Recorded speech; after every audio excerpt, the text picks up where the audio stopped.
Sing larang mudik ki ya sapa? Mudik itu boleh, silahkan, monggo.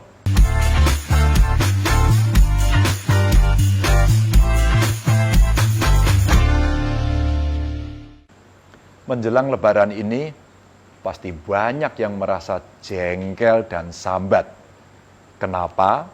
Mudik yang adanya hanya setahun sekali itu kok dilarang lagi?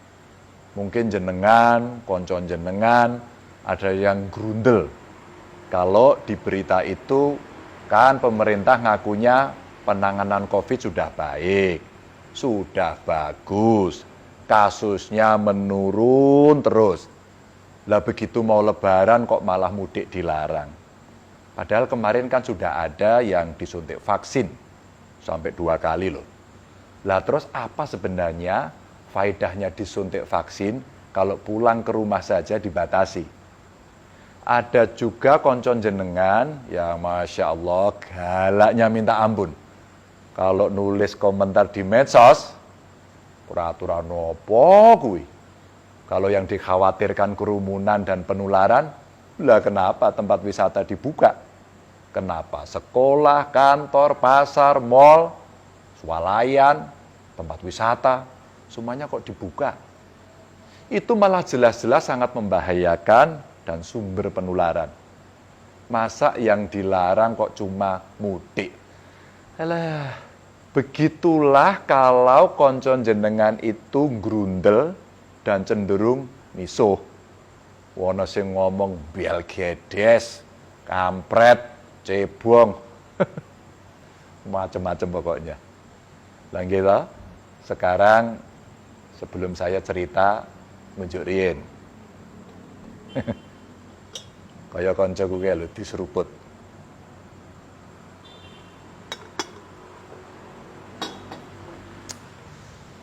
Nah, kalau sudah minum gitu kan piar, padang pikirannya. Enak diajak ngomong, penak diajak rembugan. Jadi begini, sing larang mudik ki ya sapa? Mudik itu boleh, silahkan, monggo. Ajak anak, istri, saudara, atau siapapun untuk mudik. Tapi mudiknya virtual saja. Eling-elingen, virtual saja. Seperti tahun lalu, saya masih ingat betul bagaimana rasanya meminta panjenengan semua untuk tidak mudik pada tahun lalu. Betapa susahnya kondisi kita di masa-masa awal pandemi. Setiap hari selalu saja ada saudara-saudara kita yang masuk rumah sakit. Hampir setiap jam ambulan berseliweran di jalan. Penggali kubur bekerja siang malam. Teman-teman tenaga medis bukan hanya berjuang menyelamatkan, tapi juga berguguran. Siapa sih yang mau kehilangan saudara? Siapa yang rela kehilangan orang tua? Kita ini sangat berpotensi jadi penyebab kematian 1, 2, puluhan, bahkan ratusan nyawa. Ini bukan soal tradisi atau agama. Bukan soal suku atau negara. Tapi menyelamatkan 1 nyawa saudara kita jadi jauh lebih penting dari segalanya. Masih ingat nggak kata Gus Dur? Di atas politik itu ada kemanusiaan. Saya mau nambahi, di atas politik, tradisi dan kebudayaan itu ada kemanusiaan. Dan berdiam diri, tidak bepergian, tidak pulang kampung, adalah laku kemanusiaan kita saat ini. Ya, kita hanya cukup berdiam diri di rumah untuk tidak memperumit masalah di tengah wabah. Mungkin jenengan pernah dinasehati simbah buyut. Nduk, wong urip iku aja nggugu karepe dhewe. Kabeh wis ana sing ngatur. Tapi yen kabeh melu ngatur, ya enten ana gelem.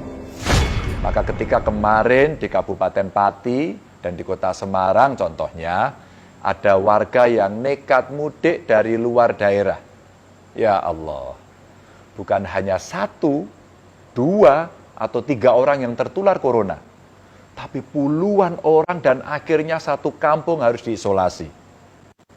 Yen wis kedaden ngono iku, lak ya kriwikan dadi grojogan, geguyon dadi tetangisan toh. Coba itu lihat bagaimana India hari ini. Isine mung wong tetangisan. Ratusan ribu orang tertular setiap hari, bahkan gampang banget kita melihat orang tergeletak di pinggir jalan-jalan. Mayat berserakan di tempat pembakaran karena saking banyaknya. Ketatnya peraturan dan kejamnya polisi India ketika operasi ternyata tidak membuat warganya patuh dan takut. Kabeh dong gampangke. Semua meremehkan dan menyepelekan protokol kesehatan. Pakai masker males, kumpul-kumpul dan bepergian semau-maunya. Dan yang lebih bergirisi, 3 juta orang di sana justru berkumpul tumplek-blek. Dadi siji menggelar acara tradisi di Sungai Gangga. Anda tahu akibatnya? India sekarang ngeri sekali.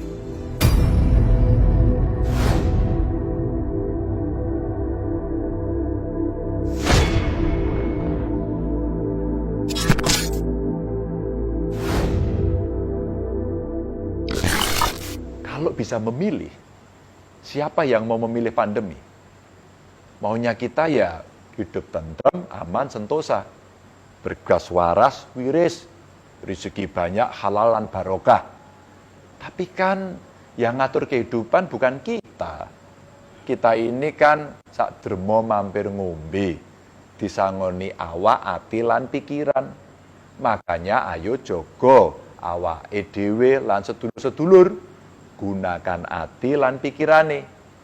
Kita kan sudah tahu apa yang mesti kita perbuat di masa pandemi ini agar semua sehat dan selamat. Kalau hati dan pikiran kita sudah tahu bahwa mudik itu akan menimbulkan kerumunan dan berpotensi sangat besar menularkan corona, ya ayo kita tinggalkan.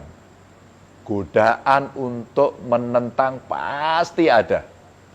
Tapi ayo kita lawan biar semua aman.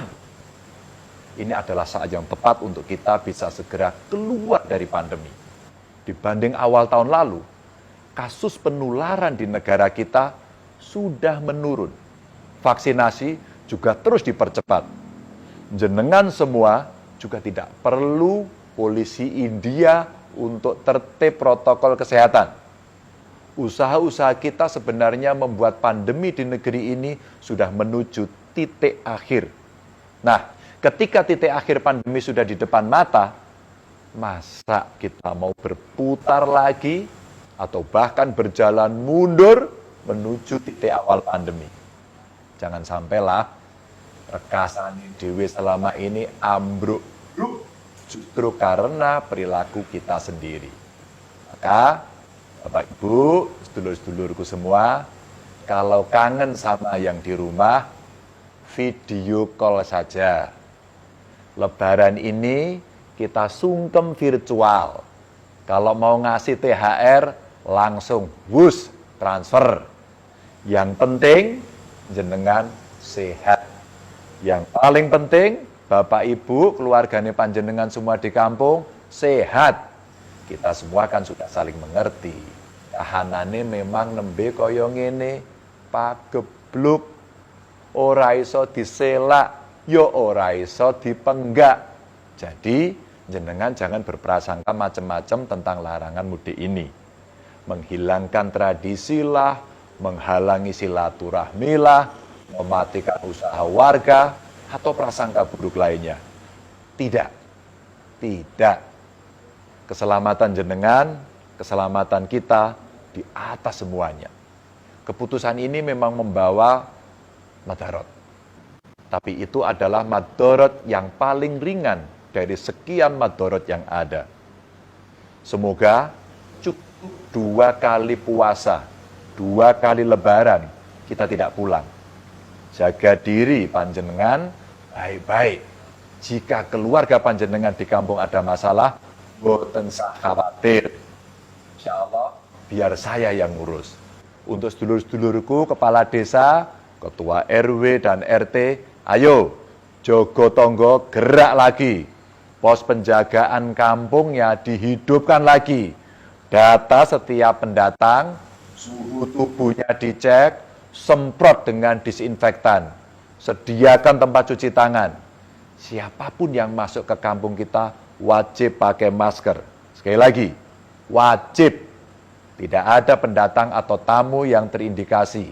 Entah itu demam, batuk, pilek, segera laporkan ke puskesmas terdekat. Teman-teman tenaga medis juga ini. Ayo, kencangkan lagi ikat pinggang, kita siaga agar tidak kecolongan. Jika usaha kita bisa terus seperti itu, saya hakul yakin, insya Allah Lebaran tahun depan, kita semua bisa kumpul keluarga dengan bahagia. Bapak Ibu yang sangat saya hormati, ngoten nggih? Terima kasih, matur nuwun. Sabar, boten sah mudik, dan selalu jaga kewarasan.